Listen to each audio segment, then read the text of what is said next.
You are now listening to Vigilantes Radio, presented by the Only One Media Group. This is the people's choice for quality interviews, celebrities, and special guests. Hosted by Demetrius Dinny Reynolds. Call in to join the mix at 701-801-9813. For the complete archive of episodes, visit onlyonemediagroup.com and be sure to like us on Facebook at Vigilantes Radio. We welcome all. Enjoy the show.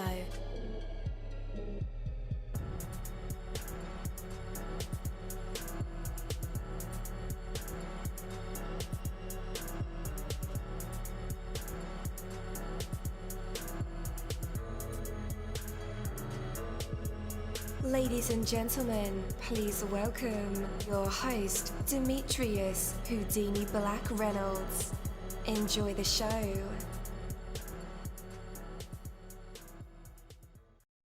At dollarseed.com, all of our seeds are only $1 a pack. And we have online resources that teach you all about the rewarding hobby of growing your own plants, flowers, herbs, and vegetables. Imagine the joy you'll feel when your children actually help you harvest your first garden crop, or the pride of knowing you'll never need a florist again. Visit dollarseed.com and grow a little magic of your own for just $1. Dollarseed.com. What could be healthier? All right. Good morning again. Welcome to another incredible episode of Vigilantes Radio Live right here on iHeartRadio.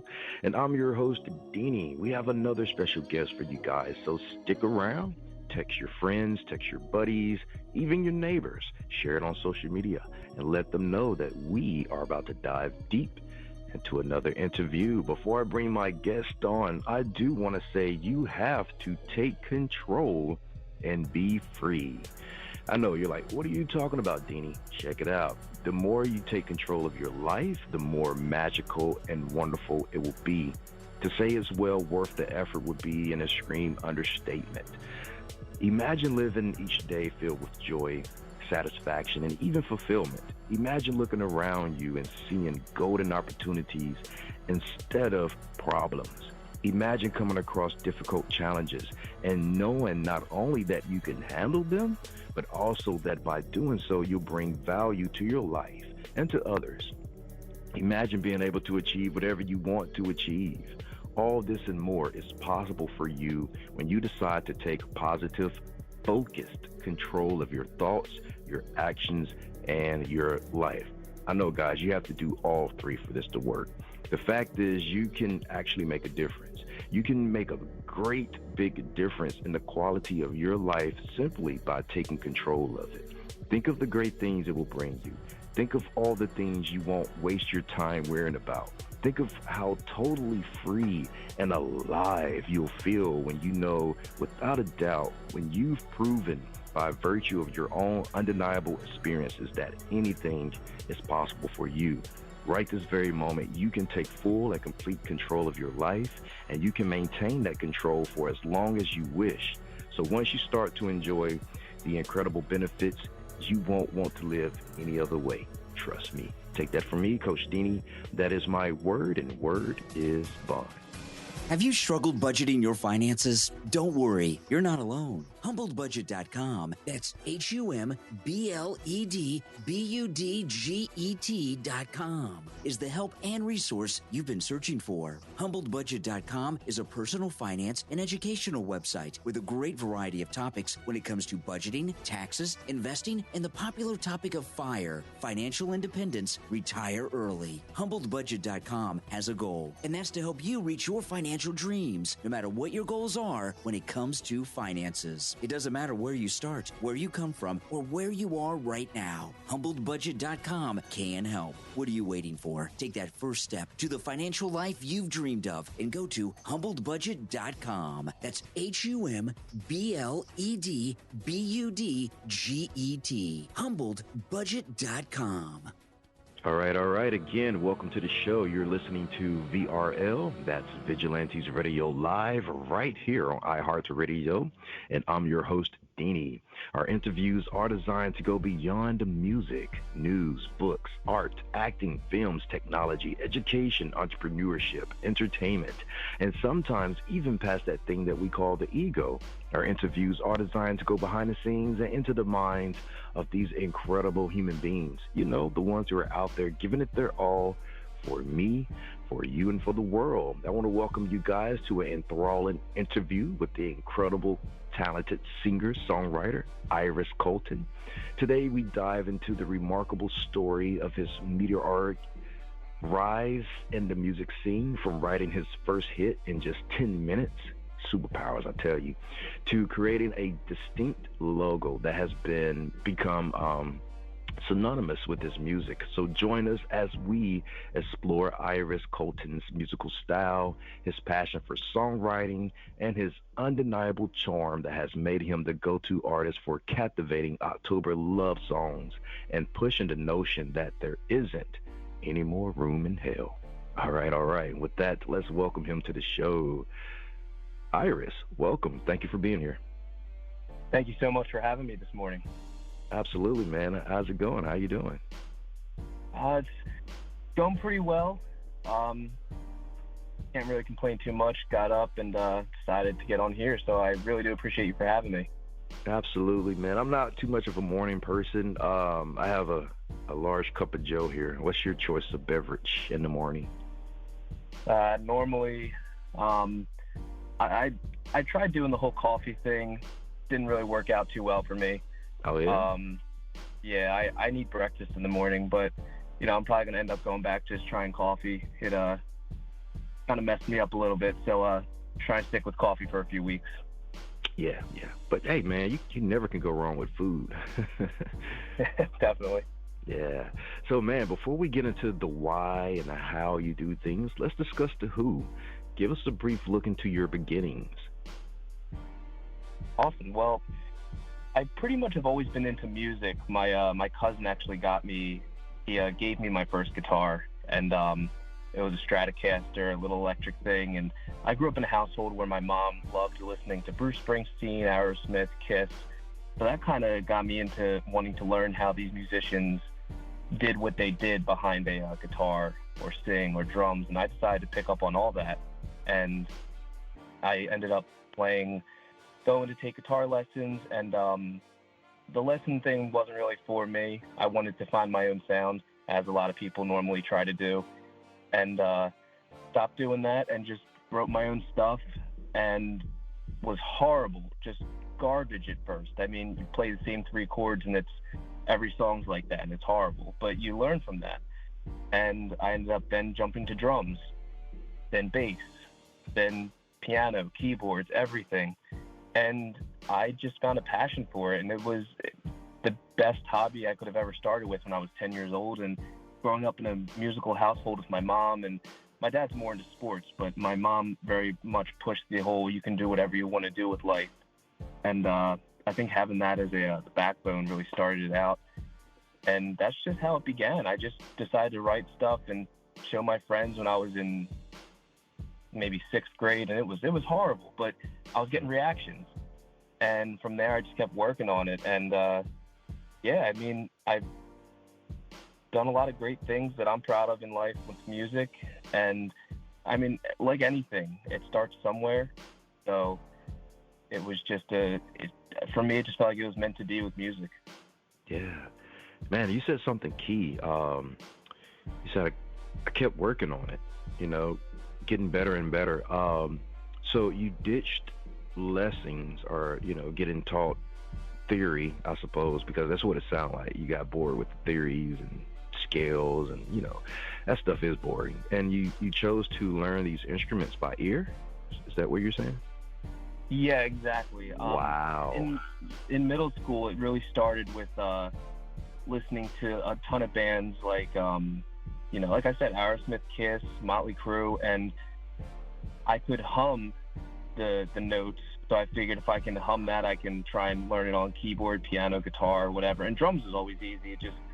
You just hit things and try to get the right rhythm. But it ended up working out that way. I got into high school and took a music theory class, and I swear, I think I failed it the first week, and they ended up putting me on triangle. Like, wow. I was just playing one note, and I couldn't even get that right. I was like, this is boring. So I left that class and had more success in school, at least, just doing my own thing with music. Of course, you don't get graded on doing your own thing, but that's just what I had a passion for, and I didn't let anyone tell me, you know, that's not how it should be done. Well, this is how I'm going to do it. Man, that is genius, man. That's like Albert Einstein flunking out of school, but being one of our greatest thinkers in the world. Right? Yeah. So you wrote your first hit song in just 10 minutes. That's impressive. That's a superpower. How did that experience shape your perspective on songwriting and the creative process? Well, actually, a little bit ago, I was, after I wrote the song, I was watching an interview with, I think it was Ed Sheeran, and he was talking about when you write a song, he always writes a song, and then no matter how good or bad it sounds, he just keeps writing it so that it's like all that musical, in his words, like garbage was just coming out. So he wouldn't have to release that. It would just be out of his system, and he can start on a new song. And that's how I always thought that way. I just didn't know how to put it into words. And I was like, you know what? That's what I'm going to do to write songs. I'm just going to keep writing until that sound is out of me, and I'll start on something new. And it just happened so organically that I was playing a song and humming it, and I was like, okay, let's keep going with this. Keep going. Okay, that took 3.5 minutes to write that. Okay, now let me just put some words to it. And at the time, I was just singing how I felt. And I think a lot of musicians, if not all of them, will do that and just write what they're feeling at that time, whether it's a breakup or the loss of someone or an extremely exciting moment in their life, or if they're angry, they just write just how they feel. And that's how it was with the first song. Was just, it literally, I wish I was kidding you, maybe less than 10 minutes, just getting it all put together. And I recorded on my iPhone, put it in the voice memo, listened to it back a few times, and just re-recorded it. And I think it was done within a day. Wow. Man. So another thing that's a passion of yours is performing. Can you describe the feeling that you get when you're on stage connecting with the audience through your music? Well, it's surreal. It's honestly magical. You know, my first show I ever played with a few of these songs, they were acoustic shows, and I played up in New York, and it was a coffee house, and I was overjoyed to be there. Heard a couple other great artists, independent artists at the time were performing with me, and I thought that was great. Get up there, and there's maybe 3 people in the audience, including one of my friends. So like, people were just there to enjoy their coffee and listen to whatever rubbish we were going to play.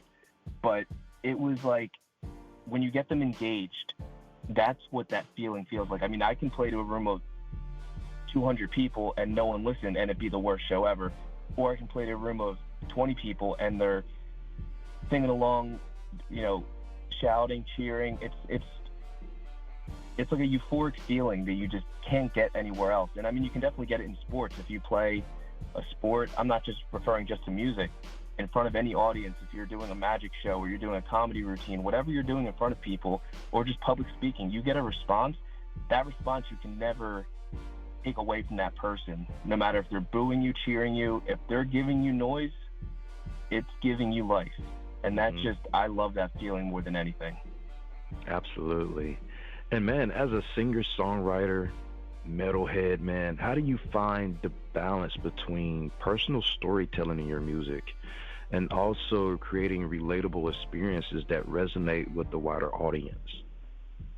Well, I don't really believe there is a balance between it. I just feel like you have to go forth and do it. And I can't say that I've just written songs for, you know, the fun of it. It's always an experience, and you know, we're all human. We all live and breathe. Everyone goes through maybe not the same exact situation, but we all have similar feelings.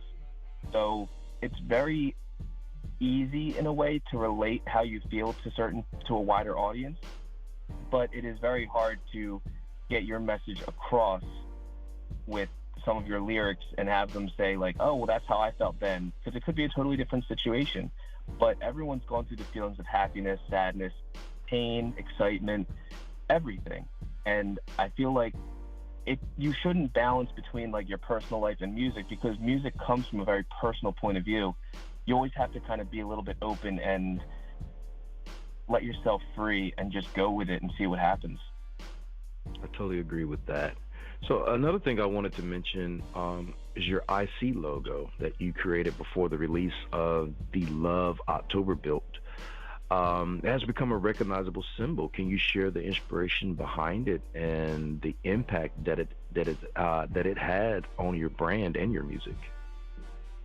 Well, growing up, I always loved heavy metal and even hair metal bands, and I would go to see Aerosmith, and that was my first concert. I went to see bands like Cradle of Filth and heavier bands like them, and they would always have a logo, and I didn't really think too much into it. I just thought it was cool that something symbolizes what they talked about. And then I saw this band, Him. They're from Finland, and they're just phenomenal artists. They create love metal music, and there was a symbol of a triangle in a heart in a circle, and it looked like a pentagram, but then it looked like a yin and yang symbol. It was awesome. And I figured, what does that symbol mean? And it was just the symbol of love and unity, and I just fell in love with that symbol and figured, well, every time that is seen, I know what that is. So I wanted to create something that when people see it, without saying words, it'll have a meaning to it. And my cousin, who is a phenomenal graphic designer, I went to him and said, hey man, look, I have this idea. I'm into metal music, but I write acoustic songs. They don't translate too well to metal songs right now. So I really want a symbol that is about me, and you can see it and know, okay, that's who it is. Without saying the name or without saying what it is, you can just know, and it's something recognizable. And he created that IC logo. And I think he didn't even go through different templates. It was just the one logo, and I was like, okay, thank you. Took it, ran with it, put it on shirts, book bags, stickers, bumper stickers, anything you could think of, mugs, cups, hats. And I was self-promoting for the longest time, and I was giving free merch out to friends, and it was just a different feeling seeing someone wear or use your material that someone created just for fun. And I was playing a couple shows up in North Jersey, and I'll be honest, I don't know anyone up in North Jersey, and I'm from South Jersey, so that's kind of weird. But I remember going to a show at the Stone Pony, and I was performing there, and maybe about 60 people there, and there was 4 or 5 people there who had T-shirts on with my logo, and wow. I didn't know them from anything, and that was a magical experience on its own. And just they thought I was this great person, and I was like, I have a day job, guys. This is what I do for fun. So I walked off and introduced myself, talked to them a bit, and they just looked at me like that. Thank you so much for writing and doing what you do. And that was an amazing experience. And it started, if I didn't have that logo, I would have never known they were there to see me, honestly. I thought they were just cheering. Yeah. Man. That was great. Yeah, sounds great. So we're getting ready to play your single, No More Room in Hell. But before we do, I have to mention that, man, I fell in love with Him, the band, when I heard the song Wicked Game. They kind of remade Chris Isaac's song. Yes. Man, incredible. All right, guys, here it is. No More Room in Hell by Iris Colton. We'll be right back. Stay tuned.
All right, guys, again.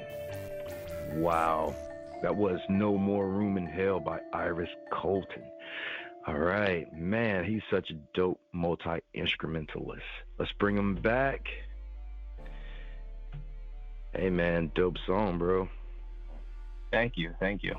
Yes, sir. All right. So, Scream is your favorite movie, and you enjoy supernatural, conjuring, sinister, and exorcism movies. Man, how do these cinematic influences find their way into your music or lyrics or even music videos? Well, growing up, I was always into things that were out of the ordinary. So, Halloween is by far my favorite time of year. It's just a time you can not be yourself and see things that are out of the ordinary and maybe even disturb you at times. I mean, I remember growing up and going out on Halloween with my friends. My mom would take me sometimes, and it was just, the houses were phenomenally decorated out here. And that season where you can wear a hoodie, you don't need to wear a hoodie, you can be in shorts or long pants, doesn't matter. You're not sweating. It's just amazing. I hate the summer, I'll tell you that right now. And it's great. And I always loved going to haunted attractions and things that would scare you, give you a little bit of anxiety, but it's a fun kind of anxiety. And I wanted that all year round and loved horror movies. Those are one of the first rated R movies. My first rated R movie was Freddy vs. Jason, and my dad took me to it. And I think I got too scared. We ended up leaving. But then later on, my cousins came over in the weekend, and we got it on demand and watched it. And I think Blockbuster was around at the time. We would just get 5 or 6 horror movies and just keep going and watching them and binge them all night long. And I loved that. I loved getting scared. I loved the things that were unpredictable. And I ended up working at a haunted attraction when I was 17, and it was phenomenal. It was a great experience. You could be theatrical, which I love being theatrical at times. And it was just great. And I always wanted to reinforce that with music somehow, because I loved people putting on shows. I loved being that kind of environment. And everything about it was just, I fell in love with it. And I figured a way to put it into music. And there's actually a band called Ice Nine Kills, and 2 of their albums were based on horror movies. And kind of kick myself in the face for not doing it before them. But it's just, those are my favorite albums, and total credit out to Spencer and the whole band. It's phenomenal to see what they've created over the years. And they've been around a while, and so many of my friends are still like, yo, did you hear this song? I'm like, I listened to them back in 2007, but a little late to the game. But yeah, no, that song's phenomenal. But it's great what they created, and they kind of, planted the footsteps so that I can see what I can create as well with the horror genre. Yes, sir. And looking ahead, man, what can your fans expect from your future releases and performances? Well, currently, not really doing too much with shows, just trying to focus on creating and writing new material. I mean, as I told you, I play all the instruments on my own, the bass, drums, guitar, scream, singing, backing, everything. So that takes some time. I mean, it could take me anywhere from a week to a month to just get one track done. I think of myself kind of as a perfectionist, so I don't like to release anything that I even hear little imperfections. And every song has them, but kind of got to limit them as much as you can. But as of right now, looking to release an EP, possibly depending on how many songs I can get out, maybe even an album. But right now it's just going to be an EP. It's called The Nightmare Room, and it's coming out Friday the 13th in October, so October 13th. I have that date planted in my head. It's been there for over a year. I need it to come out on that day, so I'm really grinding and pushing for this to happen. Absolutely. Man, about release dates, do you ever have to fight the powers to be to get projects out on a certain date, like with Spotify?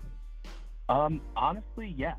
There was actually a few years, I think it was a year ago, and I had a song that I just kind of was in the metal category. I branched off from doing the acoustic stuff, which I love doing acoustic stuff, but my true passion is metal, and that's just what it is for me. And I wrote a song, and it had a verse in it that probably wasn't too user-friendly, and I wanted it to come out. It's called Speak of the Devil, and it was coming out on Christmas Day. And I kind of like that little hint at, like, you know, I grew up Roman Catholic, and you know, my parents are still very religious, and that's fine and dandy and everything. And I have nothing against religion. I just have my own ideas and morals, what I need to do. But I decided to try and release this song, and the distributing company I was using kind of shut it down. Then Spotify was like, no. And I was kind of confused because, you know, I listen to even rap albums are, you know, very dodgy and edgy in ways, and, you know, they don't have issues. But I guess my song did. So I ended up taking out a verse, and it still couldn't get released. And then before I knew it, it was like December 24th. I was like, yeah, this thing's not coming out. They need weeks ahead of time. I'm just gonna, you know, put it on the shelf for now. For sure. Oh man, that would have been cool, man, if you would have released it on Christmas. All that Saturn. I don't try to pick dates that I can remember, because I'm horrible with dates. So I always try to pick things that are going to be very memorable, I guess you would say. Yeah. And the dates are a big thing to me. So it would have been cool, but Friday the 13th is the next one for me. Dope, man. Yeah, I see what you did, man, for Christmas. The whole Saturn worship and the fake Santa would have been perfect for that song. Yeah, definitely. All right, man. Where can our listeners connect with you online? And I'm going to pencil that date on my calendar. October the 13th of October, right? Yeah, October 13th, Friday the 13th. Yeah, I'm gonna grab that project. So yeah, man, where can our listeners connect with you online? So online, obviously I'm big on Instagram.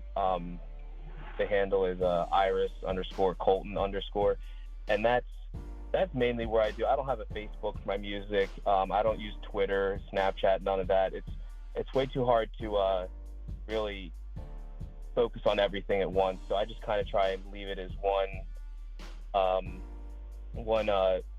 link. So that's always a lot of fun for me. That's smart too, man. You save on the burnout. I mean, that's where you can find me. And then I have a website as well for my merch, just iriscolton.com.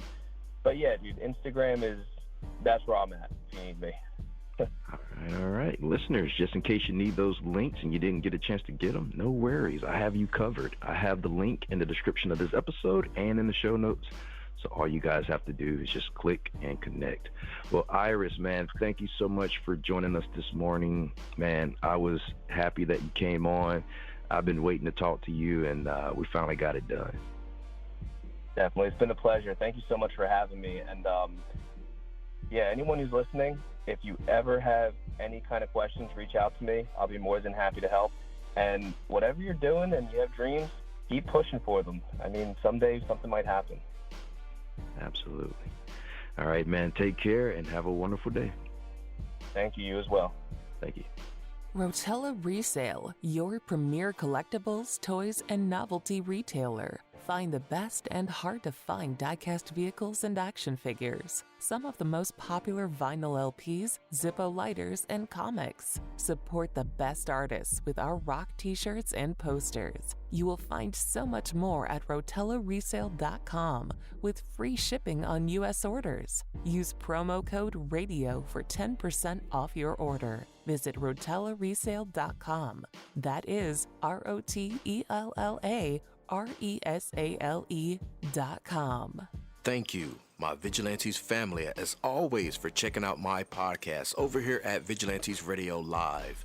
All episodes are available for free download, and you can grab it from either Spreaker.com/Only One Media Group, Spotify, Castbox, iHeartRadio, iTunes, YouTube, the app Podcast Addict, or over at our website, which again is onlyonemediagroup.com, and that goes for every single show that we've ever aired. If you like to request some music or send something for me to play, email it to vradio@onlyonemediagroup.com. That is V as in Victor. And here's my disclaimer: we are genre free, we do not judge, and we absolutely do not base our opinions on hearsay but facts alone. own. And actually, scratch all of that because all of my opinions are always right. That's the bottom line. This is my show, so deal with it.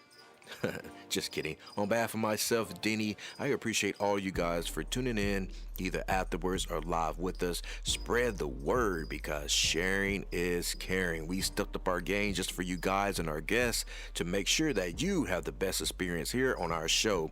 Be sure to connect with me on Facebook, Twitter, Instagram, Tumblr, Snapchat, TikTok, at all social media sites, as well as Spreaker, YouTube. We always follow back. Okay, well, just remember to put yourself into everything that you do and never stop investing in yourself. Peace, love, grilled cheese, and talk with you later.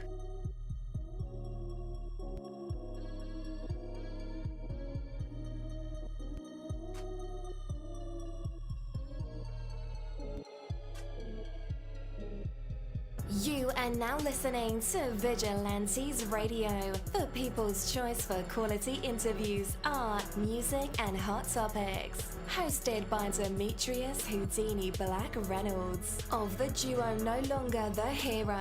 All episodes of this podcast are available for free download at www.onlyonemediagroup.com.